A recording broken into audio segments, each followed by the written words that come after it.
At eto na nga mga idol, punta tayo sa Diwata. Ayan, di ba? Ayan. Ang sarap din in fairness. Kaya lang yung kanin talaga nila. Ayan, panoorin nyo mga idol. Ang sarap ng kanilang parisan. Ayan, ang dami oh. Tignan nyo naman. 100 sulit na. Only rice, only sabaw at libreng soft drinks pa. O, di ba? Kaya punta na rin kayo mga idol. Pero ang hinahanap ko talaga yung may bulaklak, chicharong bulaklak eh. Pero okay naman yan. Yung ano na yan. Tawag dyan. Masarap siya. Ayan na nga. Ang kwento mga mare, pare, mga idol. Papunta na kami doon. Ang layo din pala. Diba? Naglakad kami papuntang Ikom.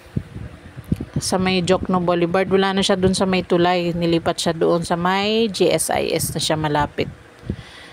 Kaya ayan, tara. Samahan nyo kami mga idol. Nag-ano lang kami. Kahit na walang pera. 100 lang nanghiram. Makakain lang ng Diwata Parisan. O, diba? Sulit naman yung lakad namin. Kaya lang, yung iba, hindi nagustuhan yung kanin. Pero okay lang. Medyo maano kasi yung kanin, parang malagkit. Pero all in all, masarap naman din talaga yung kanilang pares.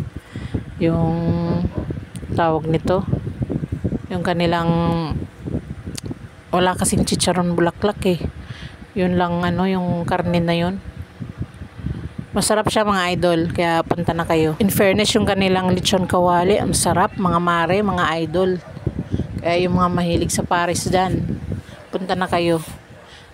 Layo nga lang nalalakarin, pero kung may motor kayo o sasakyan, madali lang naman. Ayan, dumaan kami sa may tulay, medyo madilim-dilim na.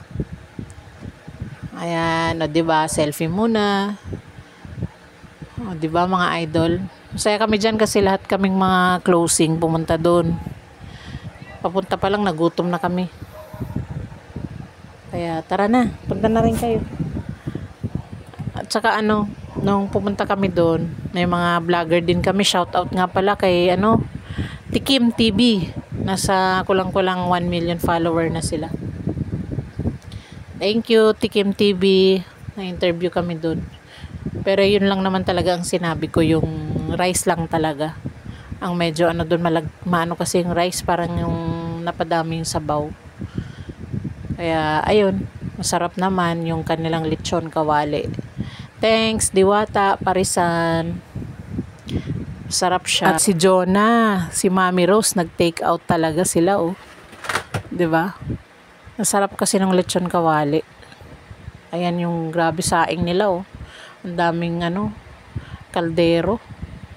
Ang dami ring tao, mga mare. Pagdating namin doon, ang haba ng pila. Pero mabilis lang din. Mabilis lang. At saka iba na yung nila, ang ganda na ng problema lang dyan, pag biglang umulan, hindi naman siya, ma-presko din yung kanilang lugar. Wag lang umulan talaga at basa. Diba? Kaya yung mga gustong pumunta, malapit na yan sa may GSIS, mga idol. Lagpas lang ng konti. Si Mami busog na, oh.